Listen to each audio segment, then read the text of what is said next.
Hello, I'm Chris Lowry, one of the coaches at Chesterton High School, and today I'm here to talk about the event of discussion.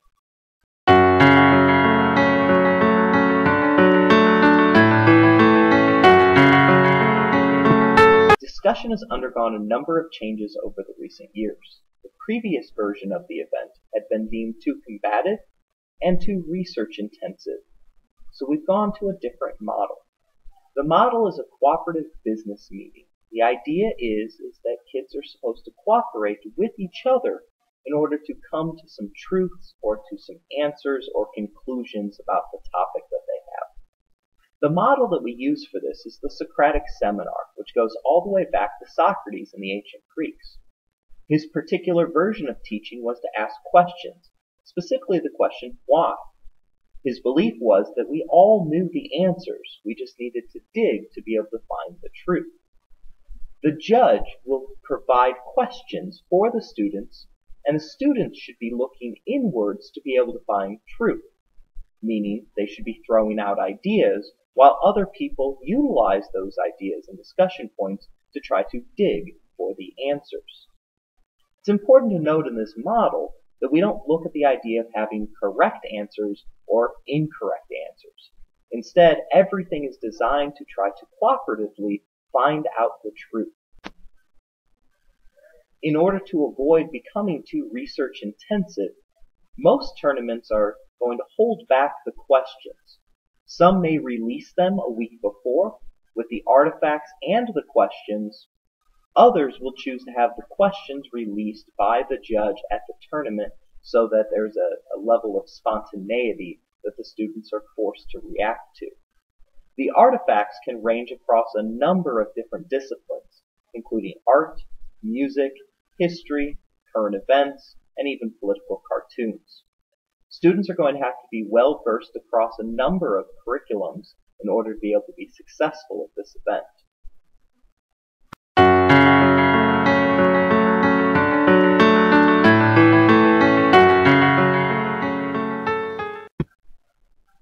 What role should the student play within the round? There's two main general roles that go in. I call them answerers and facilitators. The students who are answerers are typically walking into the room not with their own ideas, but ready to comment on the ideas of others. They like receiving the question from the judge, thinking about it, and then answering. As ideas get thrown out, they will build upon others' ideas with the goal of making it their own. You can have a lot of success as an answerer in this event. The second type of student is called a facilitator, sometimes called a moderator. Many judges are unsure of how to judge discussion, as it's a very different role than the other 13 IHSFA events. This is the only event where they play an active part, although again, we should stress that those judges are not to be too active, as they are judging the event, not participating in the event. Oftentimes, with too many answerers, people will answer the question without building upon it.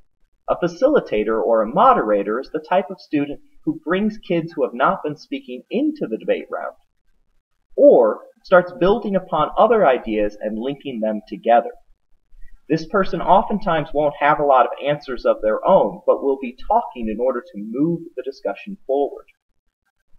The ideal situation is that a student is both an answerer and a facilitator, that they'll know when to do each one. This hybrid model is always going to be the best, but naturally in round, kids are going to defer to each other. And so you can't always go in expecting to be a moderator when you have others who are going to take that role as well. Students need to be prepared to be adaptive to each situation and each round. No matter what role your student fills, all roles should involve listening. It is highly recommended that students bring something to take notes on and actually do take notes within the round. With the goal of the round lasting to be an hour, there will be numerous ideas that go out, and towards the end of the round it becomes useful, especially as a facilitator, to go back to previous thoughts in order to include them in the final analysis.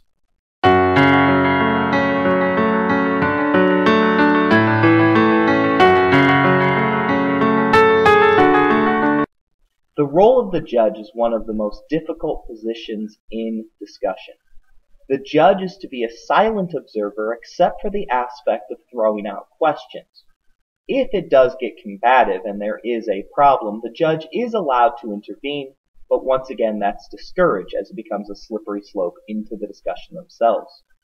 Judges need to understand that a Socratic seminar involves no wrong answers, meaning that even though it might not be the position that you agree with, it's not necessarily something you need to jump in with your expansive knowledge as a high school and potentially college graduate, but to realize that the high school students are on the search for knowledge themselves. So it's important to sit back, relax, watch, and monitor. The most productive way that I have judging discussion is on my sheet of paper to match the circle that the kids are going to sit in. I keep track of a couple things. One of the things that I keep track of is how often they've talked. You should not automatically award your ranking based upon who talks the most, as the event is not that, but instead who facilitates or who adds to the discussion the best. As I mark down what they're saying, I also keep track of two things: comments that I consider to be very good and adding to the discussion, or negative marks that detract from the discussion, whether that is their attitude, what they say, or how they're participating within the discussion. At the end of the round, I look at all three of those factors: how often they've talked, the quality of what they've said, and if there were any detractors to help figure out my ranks. It's extremely easy to separate them into tiers. Within those tiers, then, it'll become more detailed analysis of who you thought did the best discussion. Just like any other round, you'll rank them 1 to 6, and then turn in your ballot at the conclusion of the round.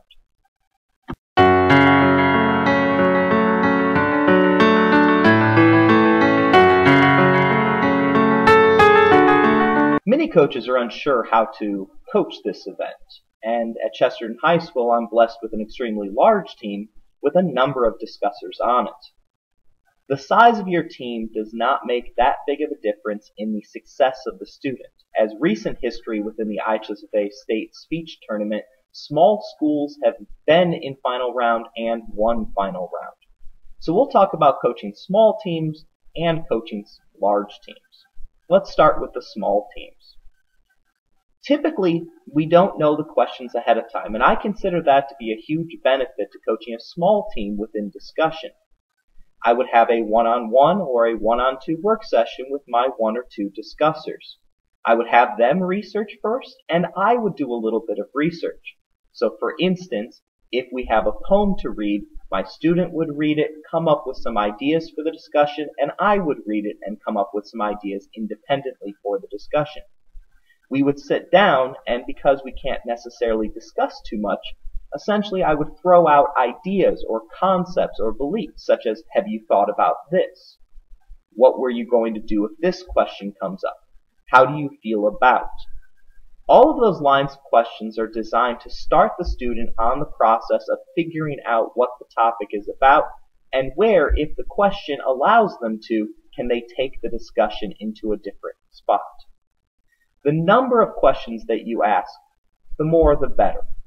Ultimately, this is going to give the student a lot of ideas about the topic and a first-hand grasp of it.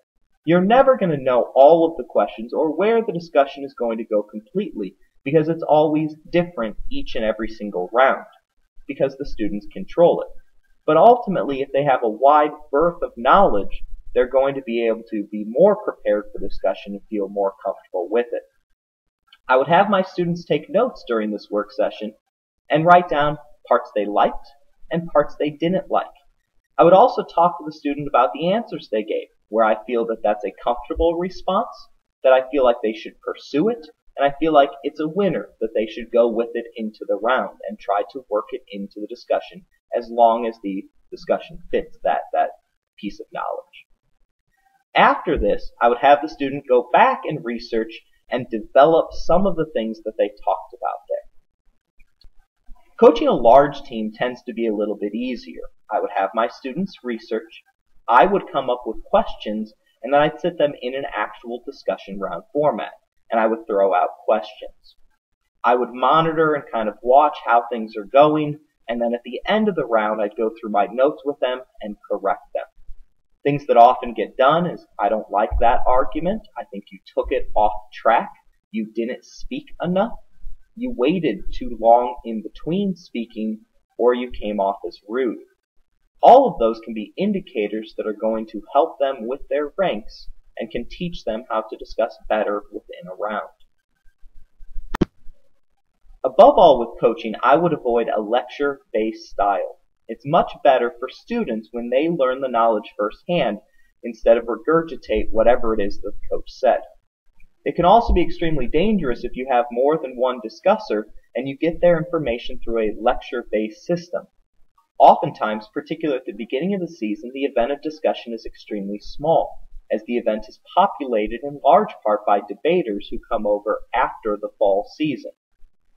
As these debaters come in, you'll have a diverse amount of rounds, and your students won't necessarily be competing against each other. If your students only have a lecture base of knowledge, it typically means they have the same knowledge. And if they are competing against each other, they will be in constant agreement with each other, and it probably will harm both of them, as it seems cookie-cutter-esque.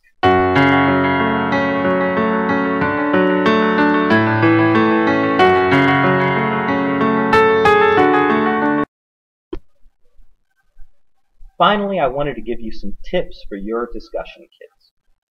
The first tip is, build upon other people's ideas. Just because they came up with the idea doesn't mean that it has to remain their idea. If you're able to add on elements, take it, and work with it, you can actually make the judge believe that the idea was your own. Getting credit for that is another way to boost your position in the round. The second tip is, avoid massive gaps of silence.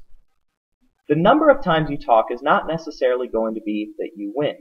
However, staying silent for periods of 3, 4, 5, 6 minutes at a time can detract from you and make the judge think that you're not active.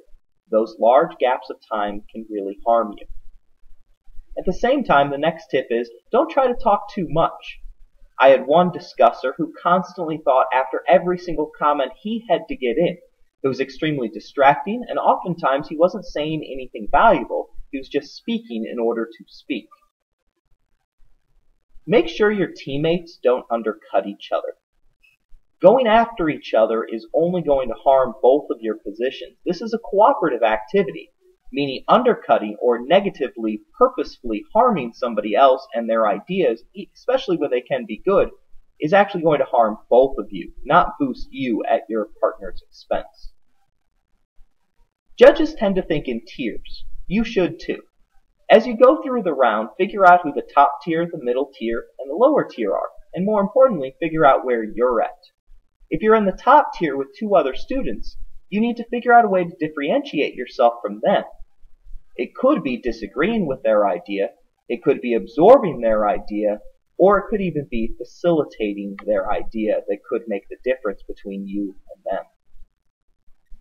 In a long discussion round, judges' attention will wander. That's natural in discussion. Realize that the judge is oftentimes paying attention to things you're not. How you're sitting, how you're looking, facial reactions, those types of things. And so that can have a negative opinion, or form a negative opinion for a judge based upon your nonverbals. So be conscious of it throughout the entirety of the round.